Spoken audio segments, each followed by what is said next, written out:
Hello అండి. ఈరోజు మన హోమ్ కుకింగ్లో ఒక healthy and super tasty almond cake ఎలా తయారు చేయాలో చూడబోతున్నాం. పిల్లలకి స్నాక్గా ఇవ్వడానికి లేదా స్కూల్ బాక్స్లో స్నాక్గా పెట్టడానికి నేను ఇది ఫ్రీక్వెంట్గా చేస్తాను. దీంట్లో మైదా వాడటం లేదు కాబట్టి హ్యాపీగా పిల్లలకి ఇవ్వచ్చు.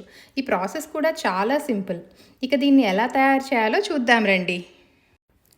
ముందుగా అవెన్ని 375 degrees foreign heat are 190 degrees centigrade దగ్గర ప్రీహీట్ చేసుకోవాలి. ఇప్పుడు ఒక బౌల్లో రూమ్ టెంపరేచర్లో ఉన్న 3 ఎగ్స్ తీసుకొని బాగా ఫ్రోత్ వచ్చేలా విస్క్ చేసుకోవాలి.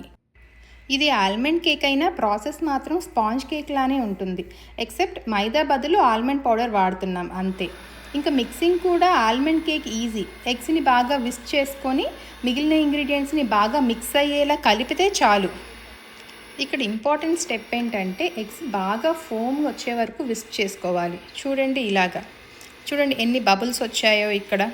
ఇంతవరకు మిక్స్ చేసుకోవాలి. ఇది చాలా ఇంపార్టెంట్. నేను దీనికోసం కర్క్లాండ్ ఆల్మండ్ ఫ్లోర్ యూస్ చేస్తున్నానండి. ఇది బాగుంటుంది. నేను ఆల్రెడీ చాలాసార్లు యూస్ చేశాను. బాగా విస్క్ చేసుకున్నాం కదా ఎగ్స్. ఇప్పుడు దీంట్లో 2 కప్స్ ఆల్మండ్ ఫ్లోర్ వేసుకోవాలి. 1 కప్ ఫ్లోర్కి 1/2 కప్ షుగర్ అండి. నేను ఇక్కడ 2 1/2 కప్స్ షుగర్ వేస్తున్నాను. మీ టేస్ట్కి తగినట్లు మీరు అడ్జస్ట్ చేసుకోవచ్చు. ఇప్పుడు 1 spoon baking powder and 1/2 spoon baking soda, 2 teaspoons vanilla essence వేసుకొని అన్నీ బాగా కలిసేలా మిక్స్ చేసుకోవాలి స్పాచులాతో. ఇంకా విస్కర్ అవసరం లేదు ఇప్పుడు.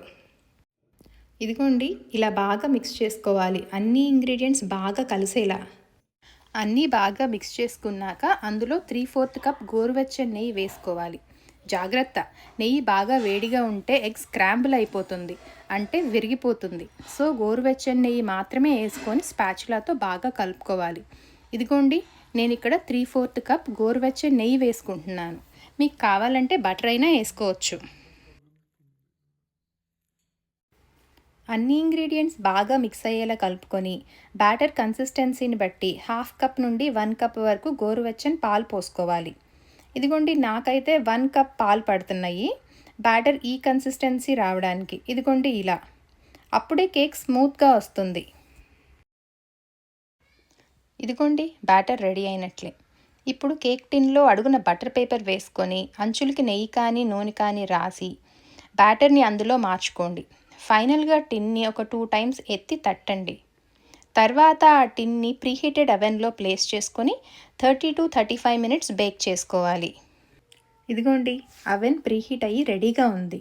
నేను కేక్ టిన్ని అవెన్లో ప్లేస్ చేస్తున్నాను.